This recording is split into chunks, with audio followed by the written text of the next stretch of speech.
तिची एक चूक आणि तिचं पूर्ण आयुष्य उद्ध्वस्त. मित्रांनो, ही स्टोरी गोव्यामधली आहे.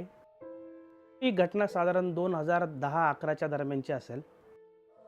गोव्यामधलं एक मोठं हॉस्पिटल होतं. त्या हॉस्पिटलमध्ये मित्रांनो, रोजी नावाची मुलगी नर्स म्हणून काम करत होती. त्या रोजी नावाच्या मुलीकडून एक चूक होते. ती काम करत असताना तिच्याकडून गॅसचे पाईप बंद होतात आणि ते गॅसचे पाईप बंद झाल्यामुळे त्या हॉस्पिटलमध्ये वार्ड क्रमांक 18 मधील 25 लोक मृत पावली जातात. ही गोष्ट पोलिसांना कळते. पोलीस इन्व्हेस्टिगेशन करतात आणि सगळं बघतात, बाबा हे चुकून झालेली घटना आहे. त्यामुळे एक मोठा नेता त्यात इन्व्हॉल्व होतो आणि ते सगळं मिटवून टाकतो. 1 वर्षानंतर पुन्हा ते हॉस्पिटल चालू होतं. त्या हॉस्पिटलमध्ये आता काय पूर्वीसारखी जास्त लोक नसतात. त्याच वेळेस रोजीची नाईट ड्युटी लागलेली असते.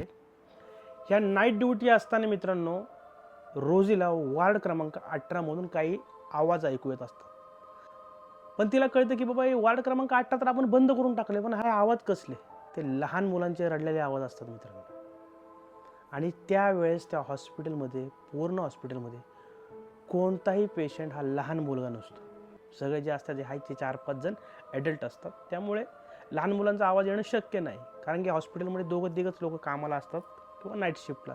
एक वॉचमॅन आणि 2 नर्स आणि 2-3 डॉक्टर आणि डॉक्टर झोपी गेलेले असतात. रोजी त्या रूमकडे जाते. कोण रडते म्हणून बघते, तर 18 मधून काहीतरी आवाज येतात.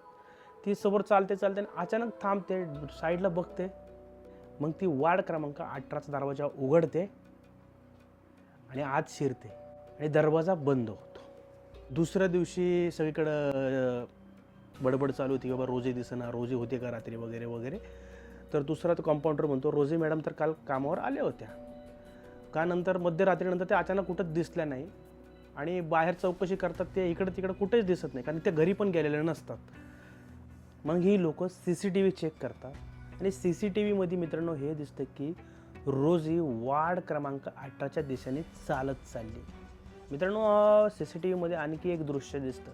ही वार्ड क्रमांक 18 मध्ये चालली आहे, परंतु ती एकटी चाललेली नाही. तिच्या हाताला कोणीतरी धरलेलं आहे. अशा काही लहान मुलांच्या सावल्या आहेत. त्या सावल्यांनी तिचा हात पकडला आहे. तर ते सावल्या तिला घेऊन त्या वार्ड क्रमांक 18 मध्ये चालल्या आणि वार्ड क्रमांक 18 मधून ते अजूनही बाहेर आलेली नाही. मित्रांनो, ही माहिती आपल्याला एका ठिकाणावरून मिळालेली आहे.